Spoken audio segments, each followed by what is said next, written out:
Sejam todos muito bem-vindos a mais um episódio do Ortopevinho, nosso podcast que fala de saúde, ortopedia, enologia e, claro, vida real. Hoje a gente vai falar de um assunto que eu particularmente gosto muito. O seu ombro conversa com você, você tá ouvindo? No episódio de hoje, com, amigos do meu coração e também o sommelier convidado de hoje, que é uma pessoa muito especial para mim, doutora Amanda Progênio, cirurgiã do ombro, doutor Pedro Paulo Viana, cirurgião do ombro, e meu amigo Conrado Monteiro, sommelier nesse episódio, que é meu paciente do ombro. Gente, estou muito satisfeita. Hoje é um dia feliz e, naturalmente, a gente vai falar sobre a dor do ombro, sobre as patologias, as bursites, tendinites, que é doença, que não é. E para começar, vou começar com a nossa professora, Pedro Paulo. Aqui. Doutora Amanda, o que é o famoso manguito rotador? O que é o manguito rotador, né? Então, de maneira mais simples, vamos lá. A gente tem vários tendões e músculos no ombro, mas o manguito rotador são 4 tendões super importantes para a gente fazer a mobilidade geral do braço. Para frente, para o lado, aqui, para trás. Então, esses tendões do manguito rotador são super importantes para a movimentação. Quando a gente tem uma lesão, um rasgo, uma ruptura ou mesmo uma inflamação, começam os problemas. E aí, grande parte dos problemas é saber o que é que está acontecendo. E aí entra as ites, tendinites, bursites, roturas, que a gente conhece bem, que faz uma confusão danada no consultório. Eu gosto muito, sou muito grata a ela, senão nós não teríamos uma especialidade. Exatamente. Exatamente. Então, gente, hoje aqui no Bote, essa casa linda, com o apoio do Conrado, que fez essa escolha deste vinho, além de lindíssimo, extremamente gostoso. E ele vai falar pra gente rapidinho sobre este vinho no próximo vídeo. Olá, meu nome é Conrado Monteiro, sou sommelier profissional e representante comercial da Merckx Wine. Hoje eu trouxe para vocês um vinho muito específico. Ele se chama Greco di Tufo, que é o nome da casta desse vinho. Esse vinho é também uma uva autóctona da região da Campania, que fica perto de Nápoles, na Itália, sul da Itália, e é onde eles cultivam o que há de melhor em vinhos brancos. Então é um vinho branco super mineral, um vinho branco com acidez que surpreende ao beber. Então é um vinho branco super gastronômico, bom de acompanhar com frutos do mar, peixes, lagostas, massas de molhos não tão acondimentados, e até uma carne grelhada ele vai harmonizar muito bem.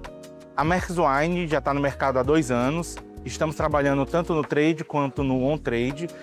São todos rótulos exclusivos de importação própria, então esses vinhos você só encontra na Merckx Wine. É uma uva onde nenhuma outra distribuidora trabalha, então nós trazemos vinhos de excelente qualidade e de exclusividade, onde você só vai encontrar com a gente, através da minha pessoa ou indo no Café Terroir, que é onde se encontra os nossos vinhos ali na Tiburcio Cavalcante. Conrado, você se importa de fazer o serviço do vinho pra gente? De maneira nenhuma. Inclusive, enquanto você faz esse serviço, conta pra mim, essa sua dor no ombro chegou em algum momento a atrapalhar isso daqui? Com certeza, total. Tá vendo? Minha dor no ombro começou quando eu comecei a fazer umas viagens de carro para Teresina. Então eu dirigia 8 horas direto, sem interrupção, e começou no ombro direito, que é o ombro da marcha, o ombro onde eu acredito que dirigindo faço mais esforço dirigindo. E esse é o ombro dominante, você escreve com a mão direita. Exatamente. Certo. A mão esquerda ela fica mais em apoio. E eu acho que na terceira viagem, acho que o ombro falou comigo. ele gritou na realidade, ele falou, opa, e essa conversa tem quanto tempo? Tem 6 meses. Quando começou. Aparentemente foi um sussurro. Na hora que ele gritou, foi já um grito mesmo de procure ajuda, porque eu já perdi exatamente, eu já tinha dificuldade em alguns movimentos, até para dormir a qualidade de vida foi embora. Os movimentos de levantar, de esticar, de voltar, eu já não tinha, porque doía muito. E com o tempo passou para o outro ombro. Começou com o direito e menos no esquerdo. Mas o direito estava quase que insuportável. Te incapacitando mesmo. Até que eu fui numa profissional faixa preta, uma pessoa altamente gabaritada, onde ela me fez um tratamento onde eu até fui negligente em faltar em alguma coisa, mas que me trouxe de volta uma qualidade de vida. uma qualidade de vida onde eu consegui dormir melhor, onde as dores, onde esses movimentos que eu faço do meu trabalho não incomodam mais. Então eu sinto que da minha ida ao médico a hoje, eu melhorei 85%. Que isso já é um fator muito bom, né, amiga? Porque 30% já seria considerado um sucesso quando a gente fala de controle de dor, né? Sim, com certeza. E Conrado, uma dúvida. Você chegou a fazer o tratamento que um amigo passou, que o vizinho passou, tomar um remédio por conta própria, enquanto desse sussurro até virar gripe? Só pomada. Só as pomadinhas? Vocês sabiam que eu tava agora no metrô, em Budapeste, tinha uma propaganda enorme do Voltaren lá? Voltaren pomada. Pra você ver, né? Pedro Paulo, uma coisa, assim, o Conrado falou da questão do sono. No teu consultório, o paciente chega quando ele já não consegue descansar mais, quando a dor noturna é o grande problema? Essa é uma das, talvez, piores características das dores no ombro, né? Essa coisa da dor piorar à noite, né? Então, o paciente, além dele se limitar pelas dores, né? A gente escuta muito essa queixa no consultório do paciente não conseguir dormir. Ele tem muita piora da dor no período noturno. E isso realmente é uma constante no consultório, né? E acaba que isso acaba tornando o paciente, limitando mais o paciente, né? Não tem um sono reparador, isso piora a percepção de dor. Realmente é um ciclo ali vicioso que piora as dores no ombro. Mexe com o A gente humor vê da demais, gente, né? piora o humor, Diminui a adesão à atividade física. demais, demais. E a história de passar pro outro ombro? É um clássico, né? Né? Quase como se fosse uma doença, né? Uma doença que contagiosa, Começou né? aqui, mas tá passando para esse já. Conta pra mim, por que é que o paciente sente isso? De passar pro outro ombro? Eu sempre falo com os pacientes que tem muito aquela coisa da compensação, né? O paciente tem uma limitação de um lado, e às vezes até involuntariamente ele acaba desenvolvendo mais atividades com o outro ombro para tentar proteger aquele que ele está sentindo mais queixa, acaba que vai desenvolvendo também ali um pouco de queixa no outro ombro. Não é que a dor passe Obrigada. pelo sangue de um ombro para o outro, mas é porque ele acaba tendo um sobreuso do outro ombro no sentido de proteger aquele que iniciou a dor e acaba que começa a desenvolver dor nos dois, né? Isso é uma retirada de dúvida que é importantíssima, né? Porque o com paciente certeza. acha que realmente é uma coisa que vai se distribuindo e vai começar a doer o joelho, e não é exatamente isso, né? Se não for doença inflamatória, como o doutor Ayrton gosta de tratar, que não é o que estamos falando hoje, mas não é uma coisa que passa, é a questão da sobrecarga, né? E é por isso que o paciente às vezes tem dor depois que a gente opera um ombro, o outro ombro começa a doer muito no período de imobilização. Sim. Né? É uma queixa que eu acho que é comum para todos nós. Né? Inclusive, vamos aproveitar aqui, Conrado, para conhecer melhor este greco de tufo. Olha que vinho interessante, né? Greco de tufo é exatamente o nome da uva. Poucas pessoas conhecem porque poucas importadoras trazem ele para ser comercializado por acharem que é um vinho difícil de se beber. Na realidade, ele é um vinho branco, pesado e muito gastronômico. Então, a proposta dele realmente é estar na enogastronomia. É fazer parte disso. A enogastronomia é você conseguir qualitar tanto a comida quanto a bebida. Esse vinho ele é da região de Campania, lá no sul da França, bem próximo de Nápoles. Então, Sul da Itália. sul da Itália, perdão. Nada. A gente faz ao vivo. Perdão. Sul da Itália, a região de Campania, do ladinho ali de Nápoles. E aqui em Fortaleza eu só conheço a Merckx Wine que traz esse vinho. Então, conosco a gente consegue trazer exatamente essas uvas autóctones da região, uvas difíceis de trazer. A gente, como importador, a gente está trazendo muita coisa legal. Espero que gostem desse vinho, que é um vinho fantástico, uma mineralidade acima do normal dos vinhos brancos, uma acidez bem interessante. Isso com o camarãozinho. Que delícia, hein? A harmonização. Desculpa, produção. A harmonização para ele, eu acho que é isso. Frutos do mar no geral, massas até de molho mais acondimentados. E vamos ficar ali no Frutos do Mar. A gente já tem que ficar para o almoço, então, depois daqui. Muito legal, aromático, é um vinho bem interessante. Amiga, quando a gente fala de dor, eu acho que essa é uma das coisas mais difíceis que tem para a gente iniciar a reabilitação dos nossos pacientes. Mesmo quando a gente não fala de um paciente cirúrgico, a gente ainda está aqui com uma tendinite de difícil controle, como foi o caso com o Conrado a priori, mas o paciente tem medo de começar um fortalecimento, em vez de melhorar, piorar. Quais as estratégias que você usa no teu dia a dia para tentar domar essa ansiedade do nosso paciente? A ansiedade, principalmente, eu acho que é o ponto-chave, né? Você conversar e ele conseguir entender que o exercício é o que vai mantê-lo sem dor, é o que vai ajudar a sair da crise. É claro que a gente tem que ter aquele tato. Uma pessoa em crise de dor, ela não vai para uma academia, ela não vai para um pilates. Então você ajuda ela a sair um pouquinho dessa crise, mas desde que ela entenda que o exercício é essencial, é essencial. É como se às vezes eu explico, olha, isso aqui, a medicação e tudo, ela é para te ajudar a sair da crise, mas para você se manter sem crise, é o exercício. E aí você vai procurar aquele que te agrada mais. Tem paciente meu que não suporta a musculação. Falar musculação perto dele, ele tem um troço. Mas se falar pilates, se falar hidroterapia, tem que começar de alguma forma. Tem que começar. E aí, às vezes, tem uns revoltados, viu? Tem uns que falam assim, como é que eu vou fazer exercício com esse tendão rompido? Senhor, mas assim... Tá. Isso não vai piorar e não vai sair rasgando tudo, não. E aí tem que ter uma conversa. Eu acho que a falta de conhecimento faz a pessoa ser muito reativa. Tudo que foge à nossa zona de conforto faz a pessoa ser extremamente reativa. Se ela está aberta a escutar, você consegue transmitir aquilo a ela, é mais fácil. A pessoa, mesmo com dificuldade, mesmo com receio, ela vai. Quando ela se fecha, quando para ela aquilo é impossível, aí a gente não consegue avançar. O que é uma pena, porque ninguém quer viver de remédio. Isso é verdade. E a qualidade de vida não chega, né? É. Você não consegue, você fica realmente muito limitado. Eu cheguei no meu limite. É como eu falei, o ombro gritou, eu procurei quem eu conhecia que conseguiu me trazer de volta a ter essa qualidade de vida. Vou continuar o tratamento? Lógico que eu vou. Eu tô meio, a gente bota a culpa no tempo, né? Que é o nosso. Eu olhando já pra câmera. A gente bota a culpa no tempo, que é o nosso maior bem. Mas esse é o Mas eu problema do preciso paciente, disso. ele fica sem dó, ele larga a reabilitação. Pois é, também pode ser. O cara fica meio negligente, né? O cara tá feliz que voltou ali entre aspas, a normalidade. Aí começa a forçar. Mas eu preciso, porque eu sinto, não como antes, mas que ele pode chegar de novo, né? Do mesmo jeito que eu melhorei, mas eu não fiz um tratamento correto, uma hora ele pode voltar e a minha qualidade de vida pode piorar de novo. É uma realidade. É uma realidade que em qualquer doença, em qualquer situação, eu tenho o joelho parado. Ele é ótimo, eu não sinto nada.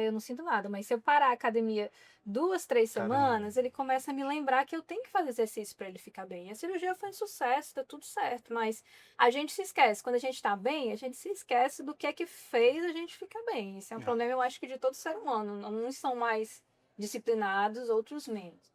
Mas eu acho que esse é um problema até do pós-operatório. Uma vez que você opera, o paciente tem uma expectativa fortíssima que vai ficar igual ao outro lado são. E a gente tem que manejar isso. Como é a tua estratégia de reabilitação, Pedro? Primeiro, assim, você já faz esse exorcismo pré-operatório, você já chega para explicar, olha, dessa situação que tá aqui, para ficar igual depois só Deus. Tem uma coisa do paciente que eu percebo que é uma coisa meio instintiva de achar que por ter um problema não, você tem que ficar com ele parado. É uma coisa meio instintiva, né? Pô, tô com um problema, não vou mexer, vou deixar ele parado. Mas e aí a gente tem que entrar como um orientador no sentido de tentar convencer o paciente que é exatamente o contrário. Você tem que, às vezes, tentar dar mobilidade para aquela articulação, que é exatamente na mobilidade, nos movimentos, que vai vir a sua melhora. E o paciente cheio de tipóia para você no consultório? Para mim é desesperador.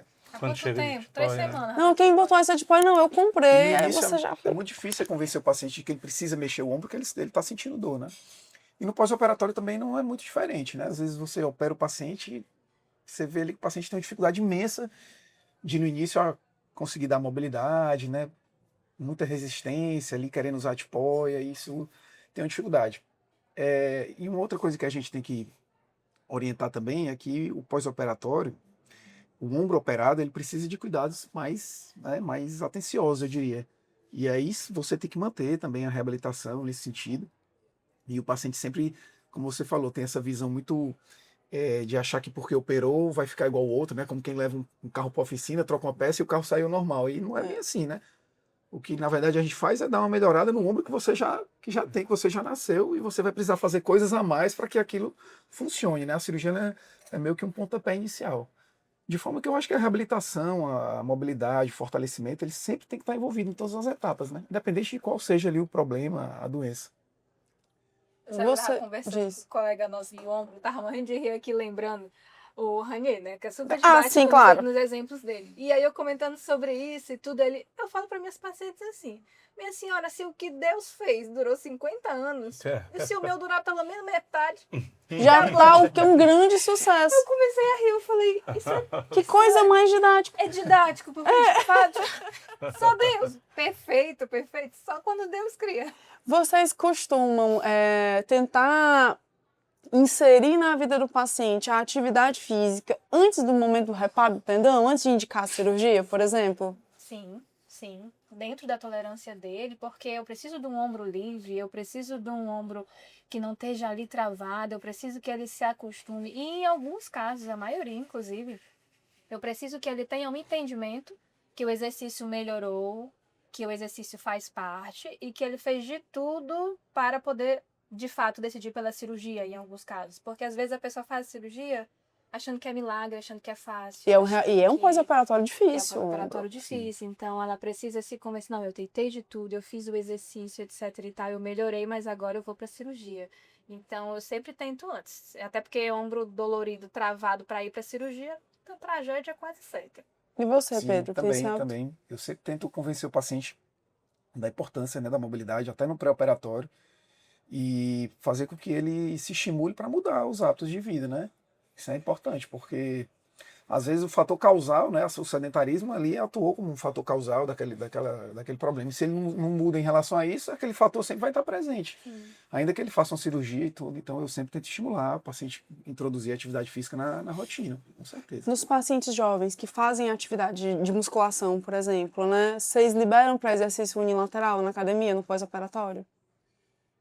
Às vezes eu libero. Eu tenho um pouco de medo É, se for é. assim, Tem- sem acompanhamento do Tem que ter personal. muito, você tem que ter. Depende. Às vezes tem um feeling ali do consultório se a pessoa vai seguir aquilo ou não.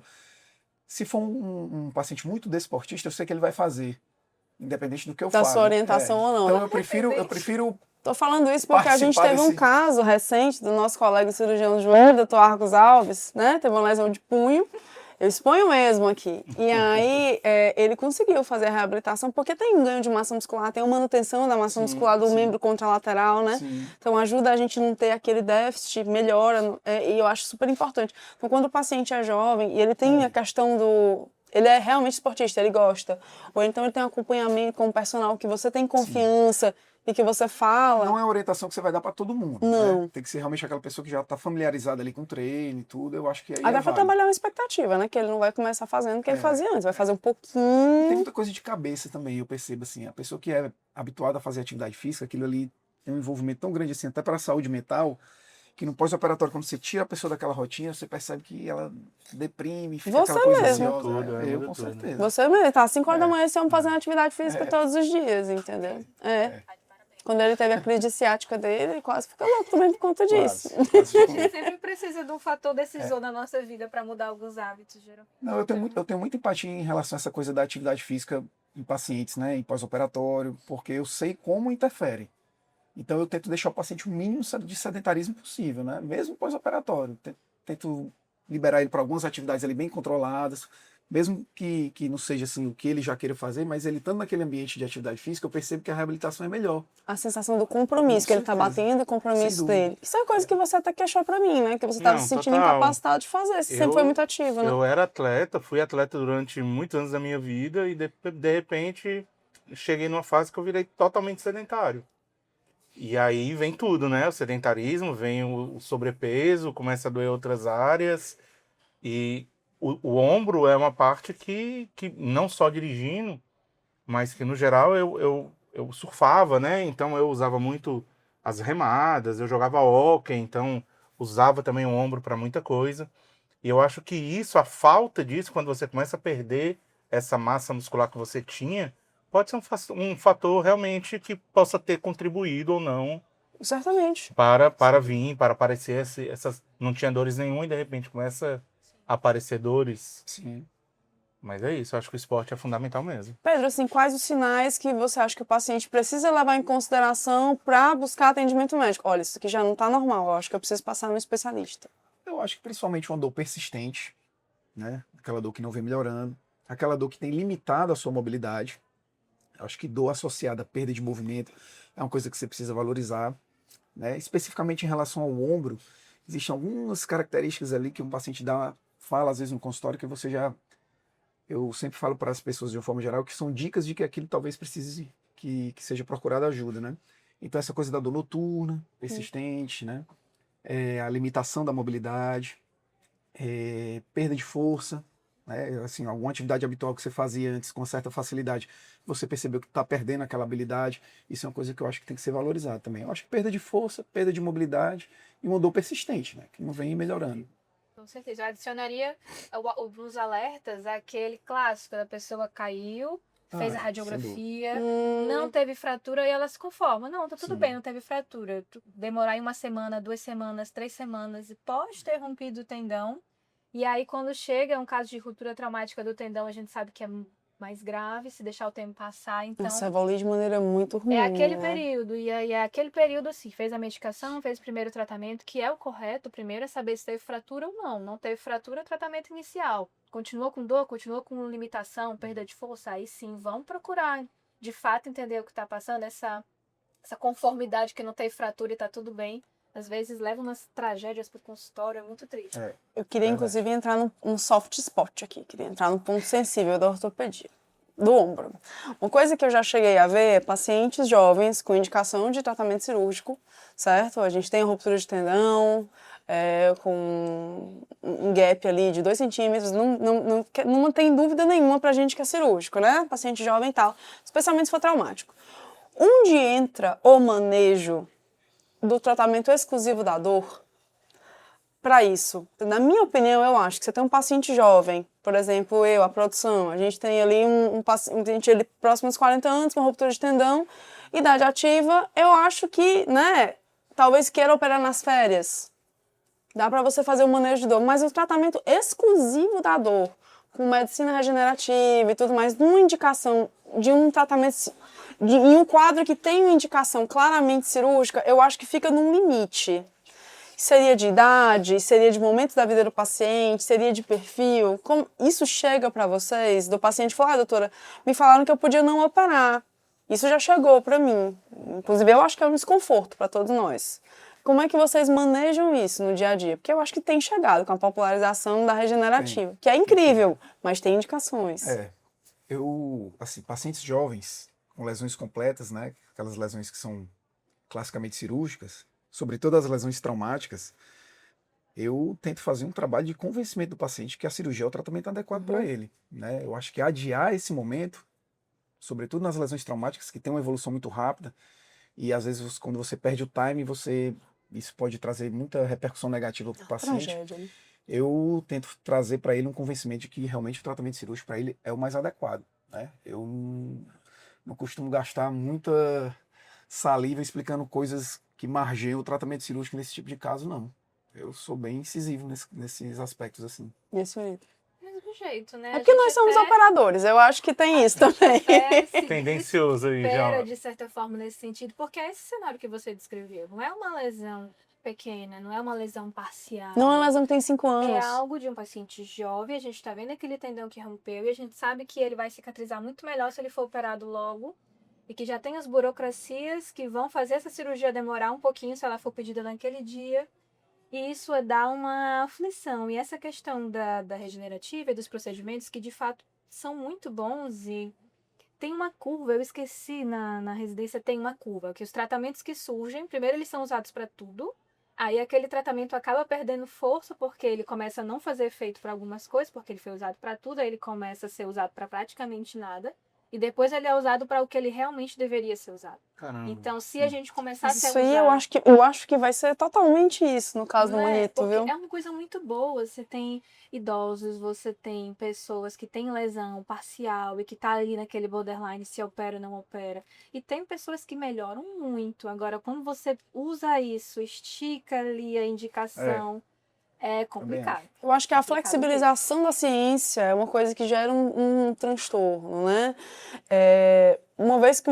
Se você tem um paciente com mais de 65 anos, né? Com a lesão parcial de alto grau, acho que não vai matar, não vai, né? E assusta demais eles, aquele laudo da ressonância. Com 1 milhão de coisas. É porque ele não fez a dele ainda, mas quando ele fizer... Foi recente, por isso você falou que o É... grito foi muito... Entendi. Foi muito tempo, entendeu? Assim, da diferença de uma coisa pra outra, quando ele fizer a dele, vai vir várias coisas, até porque ele tem uma artrose cromoclavícula, aí vem várias coisas, né?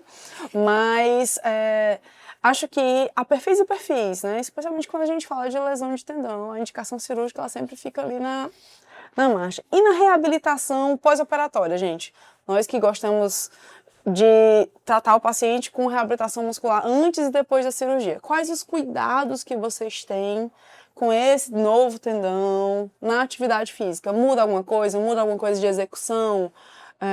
Vocês gostam de começar com outra atividade? Por exemplo, hidroterapia é uma coisa que vocês costumam usar? Eu sou uma grande fã de hidroterapia no pós. É bom, é maravilhoso. O que vale a pena a gente sempre pensar é o que aquele paciente consegue fazer. Algum movimento é melhor do que nada, então a gente sabe que a realidade das pessoas é muito diferente. Mas começar a movimentar, começar com os exercícios pendulares, começar de alguma forma. Eu geralmente sempre repito nas consultas aquelas frases que a gente sempre fala, né? Diz, olha, minha senhora, quando é para imobilizar? É para imobilizar. Mas quando a gente pede para tirar a tipoia, é para tirar, porque a gente operou esse ombro para movimentar. Então, se a gente consegue essa hidroterapia, maravilhoso. Se a gente consegue uma fisioterapia de alto padrão, a recuperação é outra. Mas se a gente não consegue, o que a gente consegue? A gente consegue a fisioterapia, tem alguns casos, principalmente SUS, né? A gente consegue fisioterapia 1 vez por semana para aprender os exercícios e fazer em casa. Você consegue? Então é isso que a gente vai fazer, mas a gente precisa movimentar. Deixar, que não tem nada a ver com o ombro, né? Mas um dia desse eu fui operar com o cotovelo, a moça operou em janeiro, fratura gravíssima do cotovelo. Não fez fisioterapia durante 45 dias, voltou a se movimentar absolutamente nada. Não, aí botou a perder a cirurgia, né? Aí faz liberação, aí vai, movimenta de novo. Inflama tudo. Se não for para fisioterapia, vai travar de novo. Então, cotovelo é bem emblemático, mas ombro, todas as articulações tem que ter esse cuidado, tem que movimentar. A gente operou para isso. E você, Pedro? Eu acho que é sempre essa coisa da reabilitação pós-operatória, ela é sempre que um lençol meio curto ali entre você saber se você vai segurar demais o paciente, se você já libera ele para atividade. Eu acho que hoje eu pelo menos tenho me pautado muito naquela coisa da reabilitação precoce, né? Obviamente que cada caso é um caso, existem lesões e lesões, né? Isso é muito ali do momento da cirurgia, de você perceber se aquele reparo foi feito de uma forma mais segura, se a qualidade do tendão era boa, aquilo vai lhe encorajar, garantir para o paciente uma reabilitação mais precoce. Mas ainda assim eu sempre tento liberar mais em alguns momentos a tipoia, né? Para movimento de cotovelo a gente já libera. Que articulação horrorosa, né? Cotovelo gente, cotovelo ninguém quer. A gente não quer, o pessoal da mão quer, ninguém quer. Impressionante. É porque assim, amigo, cotovelo é uma articulação muito ingrata. Porque você operou o ombro, você colocou a tipoia, o ombro fica bom, o cotovelo fica rígido. Caramba. E ele não teve nada a ver com aquilo. Você opera, o cotovelo fica rígido. Você trata conservador, ele fica rígido também. Nosso maior medo, assim, são as rigidez articular, né? De perder mobilidade, porque as estruturas elas vão se contraturando ali e você depois vai tendo mais dificuldade. E dói demais para poder ganhar essa mobilidade. Normalmente, ela causa uma dor articular. Então, a nossa tentativa é de sempre reabilitar o paciente o mais precoce possível, para que ele vá ganhando movimento articular e não venha ter essa rigidez, perca, né? Que é um isso, fator a mais de dificuldade na reabilitação dele. Então, a gente tenta ter essa conduta de ir soltando cada vez mais rápido, mais precoce, obviamente com alguns cuidados, o paciente para mobilidade, né? Cobertor curto foi a melhor analogia. Eu achei é isso ótimo. mesmo, porque se a gente libera muito cedo, pode ser que arrebente a cirurgia. Se a gente libera muito tarde, dá rigidez. A gente fica assim... Você não é impressionante sabe. também uma questão que eu vejo assim, que vocês devem se deparar com isso no consultório, como tem perfil de paciente que você sabe que vai ficar com o ombro rígido, né? A gente sabe que tem a diferença, gente, entre capsulite adesiva e rigidez. E a maioria dos pacientes pode ter rigidez. Como é normal, operou, vai ter uma resposta inflamatória, né? Mas tem paciente que a gente sabe vai ter capsulite. A gente acabou de gravar um episódio sobre fibromialgia. Paciente com fibromialgia é quase certo de que vai ter. Nossa professora, Amanda, o que é capsulite adesiva? Capsulite adesiva, gente, olha, é o que vocês vão procurar na internet como ombro congelado também, tá bom? Das estruturas do ombro vai ter a cápsula ali dentro, uma estrutura mais interna. Ela vai ficar contraturada, ela vai ficar rígida, ela vai prender esse ombro. E aí no exame físico, geralmente, né, a gente tem até um certo embate com os pacientes. Primeiro você pede para o paciente, você movimenta ele, você mesmo, e você pede para a pessoa movimentar, porque tem diferença. A capsulite deixa o ombro preso e nem eu vou lá tentar abrir o ombro do paciente. Não consegue. Tem uma sensação de bloqueio mecânico, Esse né? bloqueio é da capsulite, não é só falta de força. Você opera o paciente, ele diz, olha, não consigo levantar, mas você vai e ele levanta o ombro. Então, ok, estamos num cenário bom. Agora, quando você vai examinar e não roda externo, E às vezes inflamatório, né? Ela É vem ali com complicado. todos os outros. Tá tudo bem na sua cirurgia, não tem por que tá doendo, e de repente começa a doer, você nem começou uma reabilitação de força ainda, e aí o paciente já começa com sintomas inflamatórios graves que não deixa dormir à noite, você não fez nada, e começa aquela sensação de desconfiança. É você olhando pro paciente e falando, ele fez alguma coisa. Ele fez alguma coisa e o paciente olhando pra você falando, isso não deu certo, essa cirurgia não prestou. Aí fica aquele negócio. Até chegar num diagnóstico final, que é muito difícil, né? Eu acho confuso para todo mundo, né? E é um tratamento também complicado, né, gente? Prolongado, né? Aí entra a regenerativa, eu acho que entra legal na capsulite adesiva. Sim.